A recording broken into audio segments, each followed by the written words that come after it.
नमस्कार।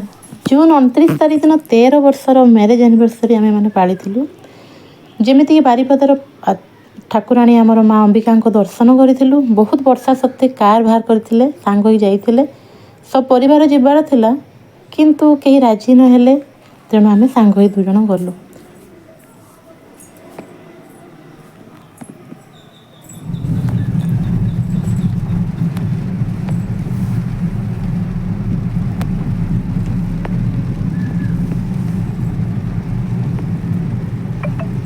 एते भिड़ था ये रास्ता किंतु आज पूरा फांका थिला कहीं एत वर्षा जे लोकंर सकाळु सकाळु बाहरी आ दर्शन पे नॉर्मली कहीं बाहरी पार नथिले। आमे दुज आराम से गलु माँ को पाखे दर्शन कलु। सी मलाई गोटे बढ़िया नुआ शाढ़ी किणी देइथिले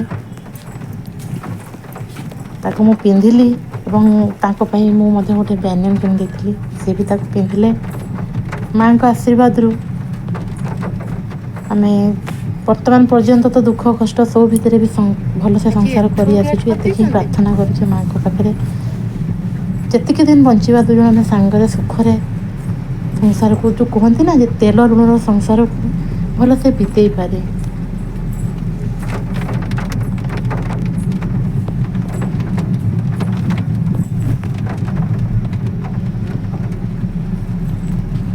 नॉर्मली लोक मैंने केक काटिबा किंबा किसी पार्टी फाटी करिया पसंद करती एनिवर्सरी उपलक्षे किंतु आम दुज पसंद करी माँ को दर्शन करने जगन्नाथ दर्शन करने कहीं आम बाहागर भी बाहुड़ारे होता तेणु बेसी आयोजन सेमती किसी अभिप्राय न थाए आमर।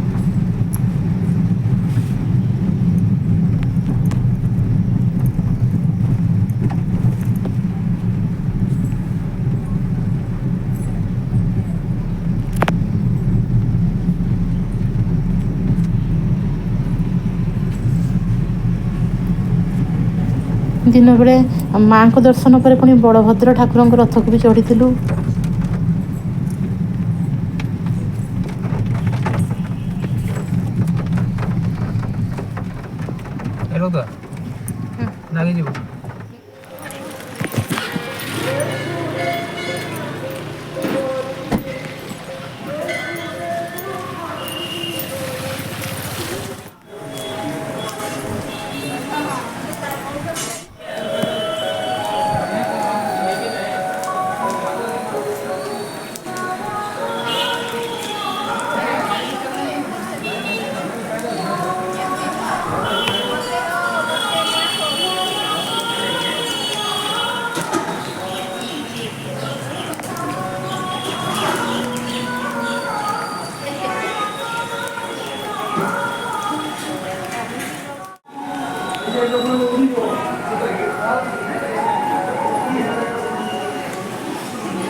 दर्शन पर आम गलु पुणी थे बड़भद्र रथ को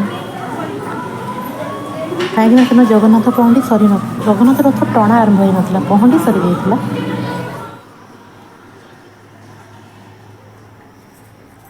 बारिपदारे 2 दिन रथ टणा जाए। प्रथम दिन माँ सुभद्रा और बलभद्र, द्वितीय दिन माँ सुभद्रा और जगन्नाथ।